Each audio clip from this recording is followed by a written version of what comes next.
ಓಂ ನಮಃ ಶಿವಾಯ.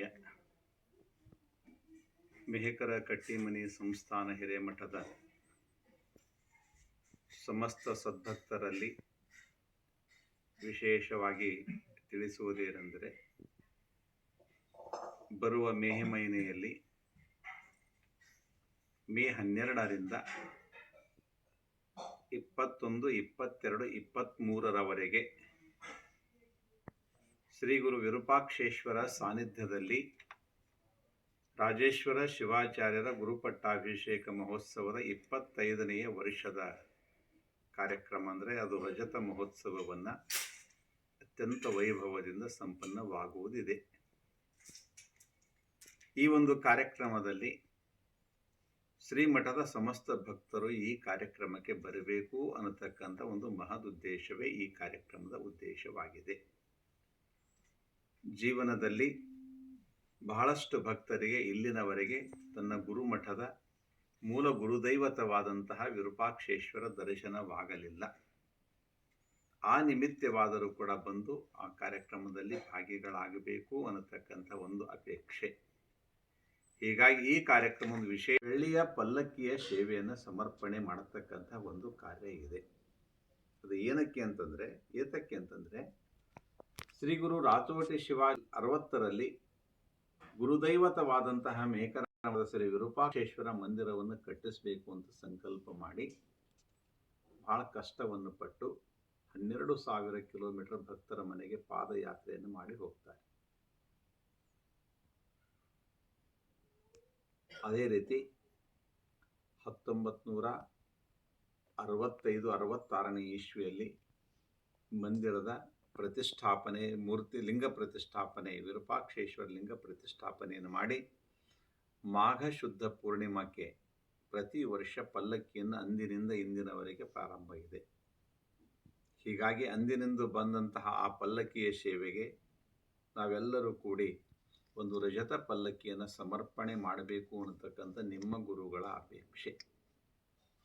ಈ ಒಂದು ಅಪೇಕ್ಷೆಯಲ್ಲಿ ಭಕ್ತರು ತಮ್ಮ ಇಚ್ಛೆಯಂತೆ ತಮ್ಮ ಪರಿಸ್ಥಿತಿಗೆ ಅನುಗುಣವಾಗಿ ಸೇವೆಯನ್ನು ಸಲ್ಲಿಸಬೇಕು. 1 ತೊಲೆ ಬೆಳ್ಳಿಯ ಸೇವೆಯನ್ನು ಸಲ್ಲಿಸುವ ಭಕ್ತನಿಗೆ 1,000 ರೂಪಾಯಿ ಖರ್ಚು ಬರುತ್ತೆ. ಅದೇ ರೀತಿ 1 kg ಸಲ್ಲಿಸುವವನಿಗೆ 1 ಲಕ್ಷ ರೂಪಾಯಿ, ಅರ್ಧ kg ಸಲ್ಲಿಸುವವನಿಗೆ 50,000 ರೂಪಾಯಿ, ಜೊತೆಯಲ್ಲಿ 25,000 ರೂಪಾಯಿಗೆ 1/4 ಕಿಲೋ ಅಂದರೆ 1/4 ಕಿಲೋ ಸೇವೆಯನ್ನು ಸಲ್ಲಿಸ್ತಕ್ಕಂಥದ್ದು. ಇದಕ್ಕೆ ಒಂದೊಂದು ವಿಶಿಷ್ಟವಾಗಿರತಕ್ಕಂಥ ಸೇವೆಯ ಅವಕಾಶ ಇದೆ. ಯಾವ ಭಕ್ತನು 11,000 ರೂಪಾಯಿ ಸೇವೆಯನ್ನು ಸಲ್ಲಿಸ್ತಾನೆ ಅವನಿಗೆ ಒಂದು ಪ್ರಸಾದದ ಜೊತೆ 1 ಬೆಳ್ಳಿಯ ತೊಲೆ ಸೇವೆಯನ್ನು ಅವನಿಗೆ ಸಿಗುತ್ತೆ. ಯಾವ ಭಕ್ತರು 25,000 ರೂಪಾಯಿಯನ್ನು ಸಲ್ಲಿಸ್ತಾರೆ ಅವರಿಗೆ ರಜತ ಬೆಳ್ಳಿಯ ಜೊತೆ ಅನ್ನದಾನದ ಸೇವೆಯು ಕೂಡ ಅದರಲ್ಲಿ ವಿಶಿಷ್ಟವಾಗಿರುತ್ತೆ. 51,000 ರೂಪಾಯಿ ಸಲ್ಲಿಸ್ತಕ್ಕಂಥ ಭಕ್ತರಿಗೆ ರಜತ ಹಾಗೂ ದಿವಸದ ಅನ್ನದಾನ ಸೇವೆ ಹಾಗೂ 1 ಲಕ್ಷ ರೂಪಾಯಿ ಸೇವೆಯನ್ನು ಸಲ್ಲಿಸ್ತಕ್ಕಂಥವರಿಗೆ ಸಂಪೂರ್ಣ ಒಂದು ಯಜಮಾನತ್ವದ ಒಂದು ಪೂಜೆಯ ಅವಕಾಶವನ್ನು ಅವರಿಗೆ ಕಲ್ಪಿಸಿಕೊಡ್ತಕ್ಕಂಥ ಇಂತಹ ಅವಕಾಶಗಳಿವೆ. ಹೀಗಾಗಿ ಭಕ್ತರು ತಮ್ಮ ಶಕ್ತಿಯಾನುಸಾರವಾಗಿ ನಿಮಗೆ 1 kg ಕೊಡುವ ಸಾಧ್ಯತೆ ಇದ್ದಿದ್ದರೆ 1 kg ಕೊಡಿ, ಇಲ್ಲದಿದ್ದರೆ ಅರ್ಧ kg ಕೊಡಬಹುದು, ಇಲ್ಲದಿದ್ದರೆ 1/4 kg ಕೊಡಬಹುದು, ಇಲ್ಲದಿದ್ದರೆ ನಿಮ್ಮ ಶಕ್ತಿಯಾನುಸಾರವಾಗಿ ಏನು ಸೇವೆ ಸಲ್ಲಿಸಬಹುದು. ನಮ್ಮ ನೂತನವಾದಂಥ ಹೊಸ ಮಕ್ಕಳಿಗೆ, ಯಾವ ಮಕ್ಕಳು ಸಾಫ್ಟ್ವೇರ್ನಲ್ಲಿ ಕೆಲಸ ಮಾಡ್ತಾ ಇದ್ದೀರಿ, ಇಂಜಿನಿಯರಿಂಗ್ ಲೈನಲ್ಲಿ ಕೆಲಸ ಮಾಡ್ತಾ ಇದ್ದೀರಿ, ಮೆಡಿಕಲ್ ಲೈನಲ್ಲಿ ಕೆಲಸ ಮಾಡ್ತಾ ಇದ್ದೀರಿ, ವ್ಯವಹಾರ ಉದ್ಯೋಗಗಳಿಗಾಗಿ ನಿಮ್ಮನ್ನು ನೀವು ಸಮರ್ಪಣೆ ಮಾಡಿಕೊಂಡು ಒಳ್ಳೆ ರೀತಿಯಿಂದಾಗಿ ಸಂಪಾದನೆ ಮಾಡುವ ಹಂತದಲ್ಲಿದ್ದಂಥ ಮಕ್ಕಳಿಗೆ ನಾನೊಂದು ಸಣ್ಣ ಮಾತನ್ನು ಹೇಳ್ತಾ ಇದ್ದೇನೆ. ಏನಂತಂದರೆ, ಗುರುಗಳು ನಿಮ್ಮ ಸಲುವಾಗಿ ಇಡೀ ಜೀವನವನ್ನು ಸಮರ್ಪಣೆ ಮಾಡಿದರು. ನೀವು ಗುರುಗಳಿಗಾಗಿ 1 ತಿಂಗಳ ಸೇವೆಯನ್ನು ಮಾಡಬಹುದಾ ಅಂತಕ್ಕಂಥದ್ದನ್ನು ಗುರುಗಳು ನಿಮಗೆ ನಿಮ್ಮ ಮನಸ್ಸಿನಿಗೆ ಒಂದು ಪ್ರಶ್ನೆಯನ್ನಿಟ್ಟು ಇದನ್ನು ಸೇವೆಯನ್ನು ಕೇಳ್ತಾ ಇದ್ದಾರೆ. ಒಂದು ವೇಳೆ ಸಾಧ್ಯವಾಗಿದ್ದರೆ ಆ ಸೇವೆಯಿಂದ ಮಠದ ಸರ್ವಾಂಗೀಣ ವಿಕಾಸದೊಂದಿಗೆ ಶೈಕ್ಷಣಿಕವಾಗಿ, ಧಾರ್ಮಿಕವಾಗಿ, ಜೊತೆಯಲ್ಲಿ ಅನಂತ ಲೋಕ ಕಲ್ಯಾಣದ ಕಾರ್ಯಗಳಿಗೆ ನಿಮ್ಮ ಸೇವೆ ಅನುವಾಗತಕ್ಕಂಥ ದಿನಗಳಿವೆ. ಹೀಗಾಗಿ ಒಳ್ಳೆಯ ರೀತಿಯಿಂದಾಗಿ ಇಂತಹ ಒಂದು ಸುಂದರ ಸಂದರ್ಭದಲ್ಲಿ ನಿಮ್ಮ ಸೇವೆ ಇರಲಿ ಅನ್ನತಕ್ಕಂಥದ್ದನ್ನು ತಾವು ಆತ್ಮಾವಲೋಕನೆ ಮಾಡಿಕೊಂಡು 1 ತಿಂಗಳದೇ ಸೇವೆ ಆಗಲಿಲ್ಲ ಅಂದ್ರೆ ಅರ್ಧ ಸೇವೆಯನ್ನಾದರೂ ಮಾಡಬಹುದಾ? ಅರ್ಧ ಇಲ್ಲ ಅಂತಂದರೆ ಅದಕ್ಕಿಂತಲೂ ಕಮ್ಮಿ ಮಾಡಬಹುದಾ? ಇಲ್ಲವಾಗಿದ್ದರೆ ಇನ್ನು ನಾನು ಏನು ಮಾಡಬಹುದು ಅನ್ನತಕ್ಕಂಥ ರೀತಿಯಲ್ಲಿ ನಿಮ್ಮ ಸೇವೆ ಇರಲಿ ಅಂತೇಳಿದು ನಿಮ್ಮನ್ನು ನಾನು ಒಂದು ಚಿಂತನೆಯನ್ನು ಕೊಟ್ಟಿದ್ದೇನೆ.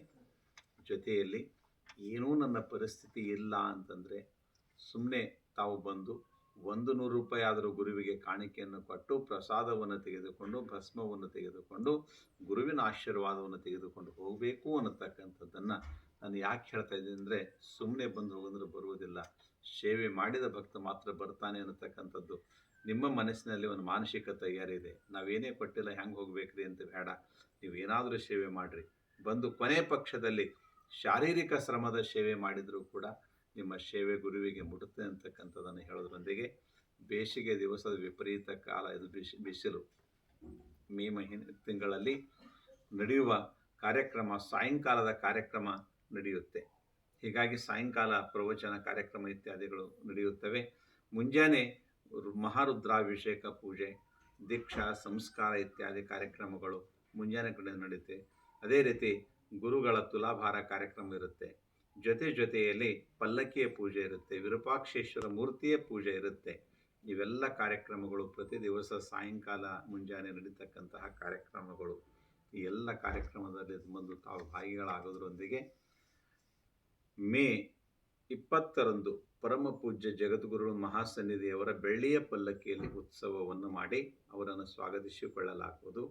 21ಕ್ಕೆ ಮುಂಜಾನೆ ಜಗದ್ಗುರು ಮಹಾಸನ್ನಿಧಿಯವರ ಇಷ್ಟಲಿಂಗ ಮಹಾಪೂಜೆ ಇದೆ. ಸಾಯಂಕಾಲ ಧರ್ಮಸಭೆ ಇದೆ.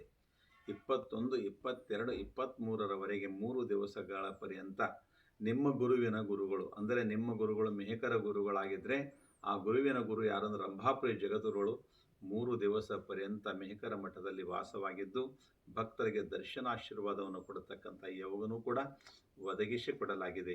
ಈ ಎಲ್ಲ ಒಂದು ಅರ್ಥೈಸಿಕೊಂಡು ತಾವು ಒಳ್ಳೆಯ ರೀತಿಯಿಂದಾಗಿ ಈ ಕಾರ್ಯಕ್ರಮದಲ್ಲಿ ಭಾಗಿಗಳಾಗಿ ತನು ಮನ ಧನಪೂರ್ವಕ ಸೇವೆಯನ್ನು ಸಲ್ಲಿಸಬೇಕು ಅನ್ನತಕ್ಕಂಥದ್ದನ್ನು ನಿಮ್ಮ ಮನೆ ಅಂಗಳಿಗೆ ಬಂದು ಗುರುಗಳು ಈ ವಿಷಯವನ್ನು ತಿಳಿಸ್ತಾ ಇದ್ದಾರೆ ಅನ್ನತಕ್ಕಂಥದ್ದು ಹೇಳೋದ್ರೊಂದಿಗೆ ನಿಮ್ಮ ಜೀವನದಲ್ಲಿ 2 ಮಹತ್ವದೊಂದು ಗುರುದೈವತ, ಇನ್ನೊಂದು ಕುಲದೈವತ.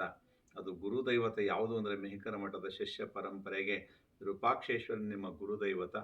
ಹೀಗಾಗಿ ಆ ಗುರುವಿನ ಆಶೀರ್ವಾದವನ್ನು ಪಡೆದುಕೊಳ್ಳ್ರಿ ಅಂತಕ್ಕಂಥದ್ದನ್ನು ತಮಗೆ ಹೇಳೋದ್ರೊಂದಿಗೆ ಪರಮ ಪೂಜ್ಯ ರಾಚೋಟಿ ಶಿವಾಚಾರ್ಯರ ಒಂದು ಭವ್ಯ ದಿವ್ಯ ಕನಸು ಕಂಡಂಥ ವಿರೂಪಾಕ್ಷೇಶ್ವರ ಮಂದಿರಕ್ಕೆ ನಾವು ನೀವೆಲ್ಲರೂ ಕೂಡಿ ಬೆಳ್ಳಿಯ ಪಲ್ಲಕ್ಕಿ ಸೇವೆ ಮಾಡೋಣ ಅಂತಕ್ಕಂಥದ್ದನ್ನು ನಾನು ಹೇಳುತ್ತಾ ನಿಮ್ಮ ಬರುವ ದಾರಿಗೆ ನಾನು ದಾರಿ ಕಾಯ್ತಾ ಇರ್ತೀನಿ. ನೀವು ಬರಬೇಕು, ಕಾರ್ಯಕ್ರಮದಲ್ಲಿ ಭಾಗಿಗಳಾಗಬೇಕು ಮತ್ತು ಸೇವೆಯನ್ನು ಸಲ್ಲಿಸಬೇಕು ಅನ್ನತಕ್ಕಂಥದ್ದನ್ನು ಹೇಳೋದ್ರೊಂದಿಗೆ ಯಾರು ಕೂಡ ದುಡ್ಡನ್ನು ಕೇಳಿದ್ದಾರೆ ಅಂತಕ್ಕಂಥದ್ದನ್ನು ತಪ್ಪು ಗ್ರಹಿಸಲಾರ್ದೇನೆ ಇದೊಂದು ಸೇವೆ ಇದೆ, ಅವಕಾಶ ಇದೆ, ಈ ಅವಕಾಶವನ್ನು ಮುಂದುವರಿಸಿಕೊಂಡು ಹೋಗಬೇಕು ಅನ್ನತಕ್ಕಂಥದ್ದು ಗುರುಗಳ ಸದಿಚ್ಛೆ ಸದಪೇಕ್ಷೆ.